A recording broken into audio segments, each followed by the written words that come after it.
E, recentemente, a psicanalista Vera Iacomelli, que é mestre e doutora em psicologia pela Universidade de São Paulo, também pelo Instituto Sede Sapiência, andou escrevendo sobre esse tema. Vera, obrigado por ter aceitado o nosso convite aí. Eu queria que você explicasse um pouquinho essa alma sangrenta que domina a chamada voz das ruas aí. Oi, Luiz, é um prazer estar aqui com você, é um prazer estar no teu programa aí com os teus ouvintes, as pessoas que estão assistindo.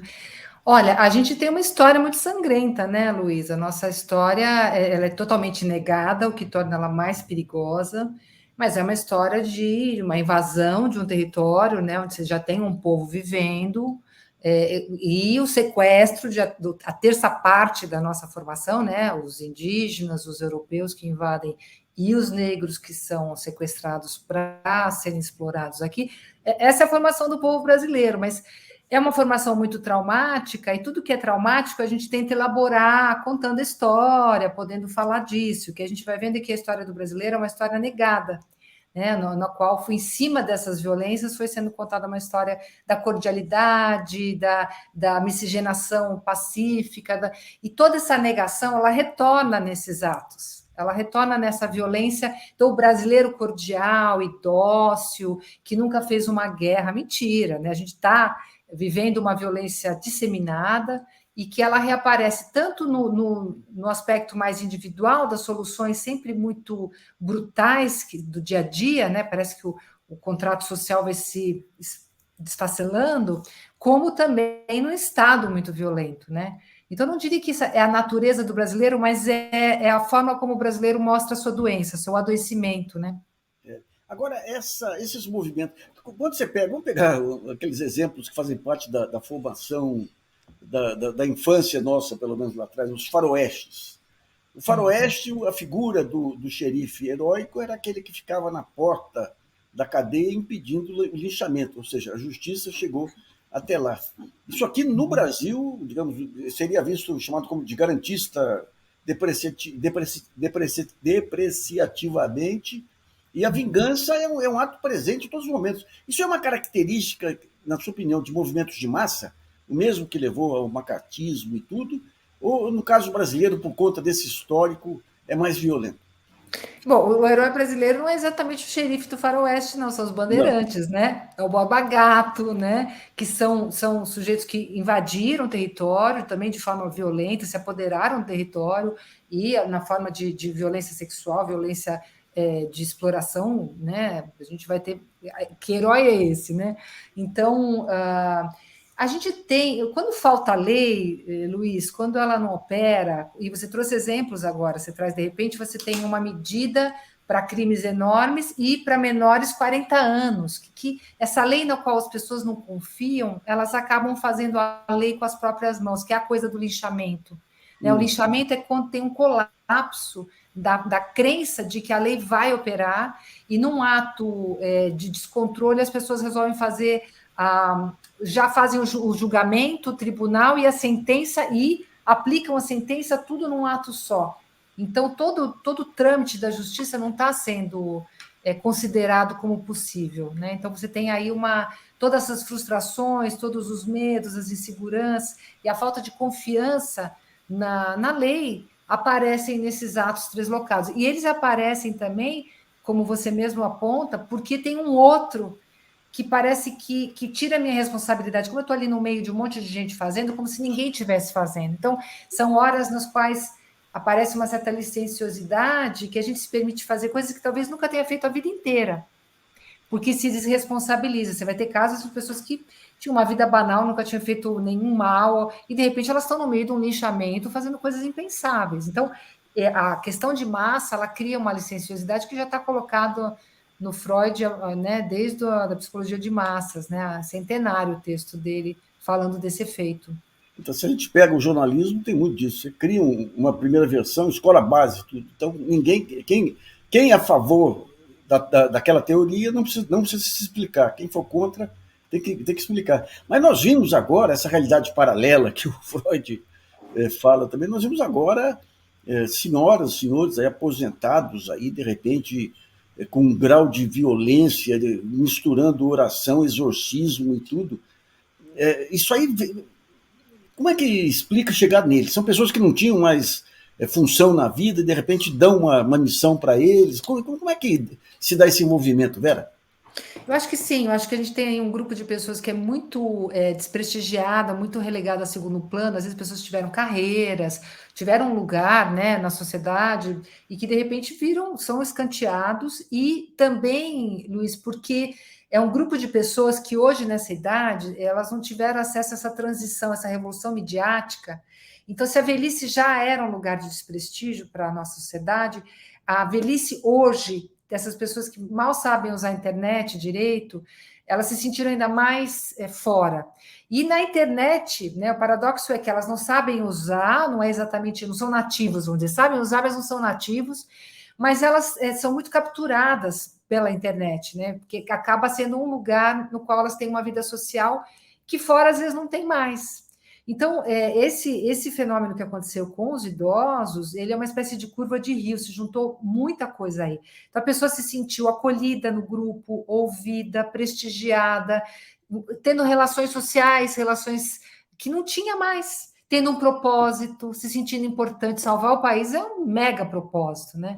Então, E do demônio, e do demônio. exatamente. Tem um caráter religioso também, tem um caráter de exploração da religião, de exploração da boa-fé, e também muita gente com assim, doenças mentais mesmo. A gente via muitas demonstrações de pessoas que loucas, né? E que ali encontravam um lugar de acolhimento. Né? Você via claramente, seriam casos assim graves, né? Mas encontravam um lugar de acolhimento e aquilo. As pessoas, quando saíram dos quartéis, elas saíram arrasadas, é como se a vida delas tivesse acabado, porque ali tinha um lugar de muito prazer, de muito encontro, de muito propósito, de muito reconhecimento de si, do outro, né? Aquilo foi poderoso, viu? Preocupantemente poderoso. Uma coisa que me chama a atenção, isso aí o professor Antônio Cândido dizia que os do interior, eles têm condição de ver melhor a sociedade porque não tem aquelas variações hierárquicas aqui de locais e tudo que tem nas grandes cidades. Né? Uma coisa que me chama a atenção é a minha cidade já foi uma cidade civilizada. Daí você pensa, como é que chegou a civilização lá? É uma geração lá atrás que começa a trazer bons modos, o politicamente correto, virou politicamente correto. Aquilo lá gradativamente vai se impondo. E a pessoa educada, independentemente do ser mais rico ou mais pobre, ela ganha um status sobre o Brutamontes. E o que a gente está vendo, e o Brutamontes, num certo momento, ele fica escanteado. Então, se ele for fazer uma grosseria em espaço público, ele é jogado. E, de repente, a gente viu, nesse caso aí do bolsonarismo, e todos esses escanteados, os Brutamontes, de repente, ganham, para usar uma palavra do momento, empoderamento, se empoderam tudo. E quando a gente vê a invasão que teve nos palácios aí, era a Malta, era o lumpen aí dos países. Né? E como que se reconstrói, digamos, essa civilidade, eu não digo nem em termos de país, mas em termos desses ambientes, com essas pessoas que são órfãos de Estado e de política também. Não são só os movimentos sociais que são órfãos de Estado. Esse pessoal é órfão de Estado, mas quer ter o prestígio de uma classe média que eles não são, né? Então, como é que explica esse personagem? Olha, eu acho que a gente pode soar aqui bem, bem vovozinho, né? Mas na verdade tem uma crise de valores. Então, o que a gente valoriza? Quem são as pessoas que a gente acha que merecem o nosso respeito? Então, para mim, as pessoas que mereciam respeito na minha infância eram pessoas dignas. Não é o que a pessoa tinha. Claro que a gente admirava uma pessoa que era muito rica, que se imaginava que a pessoa tinha trabalhado muito, tinha chegado num certo lugar e que aquilo tinha um valor. Mas aquilo não era um valor em si mesmo. Se a pessoa se mostrasse desrespeitosa, indigna, brutamonte, desqualificado, ignorante, isso tudo caía por terra, né? Então, hoje já não. Hoje, de fato, o que importa muito, e a mídia está a favor disso, né? A mídia, quando eu digo o fato da gente viver de imagens planas e achar que elas são a realidade, o que importa é o que parece ser, não é o que é. Isso tem um impacto gigante sobre o nosso psiquismo, porque importa é se parece que você é aquilo, não se você é de fato. E aí tudo que brilhar parece ouro. Então tem uma valorização dos ter bens, do sucesso midiático, das imagens de glamour. Não importa como é que a pessoa chegou nisso, né? Tanto que o programa de maior audiência é o BBB. Você pode se matar lá dentro, desde que, de repente, você consiga chegar num certo lugar de destaque. É isso que interessa. Está todo mundo jogando para estar num certo lugar. E todo mundo sabe disso, né? Então, tem uma inversão de valores que não é um saudosismo. O problema é que essa inversão de valores leva a gente a uma derrocada, porque se a gente não Sim. tem mais um pacto no qual a gente se cuida uns dos outros, até por motivos egoístas, né? Todo mundo perece. Então, a gente está tendo que rever quem são os nossos ídolos, quem são os nossos modelos, qual a mentalidade que nos leva adiante, que ideia é essa de... Acho que o Safato escreveu um texto maravilhoso para apresentar um curso que ele vai dar agora, no qual ele fala, bom, progresso, que progresso, né? Que ideia de progresso é essa, onde todo mundo põe tudo a perder, onde não tem uma próxima geração que vai poder estar garantido o ar, o oxigênio, a água, a terra, um lugar para viver. Então, o que a gente está chamando de progresso está se mostrando um colapso. E esse é um colapso que vem dos valores que a gente põe em marcha para realizar as coisas que a gente quer. Então, eu acho que a gente está vivendo isso, né? Está vivendo essa valorização do brutamonte, que era o Mussolini. O Mussolini era um brutamontes que Claro, tinha claro. muito poder, que são esses fanfarrões, né? Que vão adquirindo um poder porque parece que dizem tudo o que pensam, mas que valor que tem a gente dizer tudo o que a gente pensa, se o verniz da sociedade, né, do verniz da civilização, é justamente a gente ponderar o que a gente pensa, o que a gente fala, o que pode ser falado, aonde pode ser falado, né? Então, Para mim como jornalista, foi muito duro, de repente, entender que o jornalismo é um dos grandes fatores de atraso, porque ele é procíclico. Ou seja, se você começa um movimento de violência na sociedade, o jornalismo ele quer vender um produto que atenda aquela demanda e ele vai alavancando aquela demanda. Né? Isso aí ocorreu. Agora, no caso brasileiro, me chamou muito a atenção, porque em determinado período, não foi nem esse período mais recente, porque depois da pandemia, essa parte do jornalismo de primeira categoria se reconciliou com a ciência.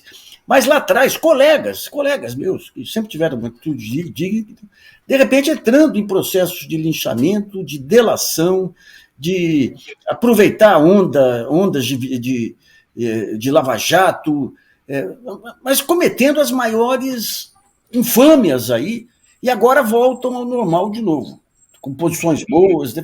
O que é? Isso aí é uma característica de falta de princípios consolidados no Brasil? Ou isso aí é uma característica da comunicação de massa mesmo aí, em que qualquer país, qualquer sociedade fica sujeita? olha, a gente tem que pensar caso a caso. Acabou de ter o escândalo da Fox News, né? Você vê?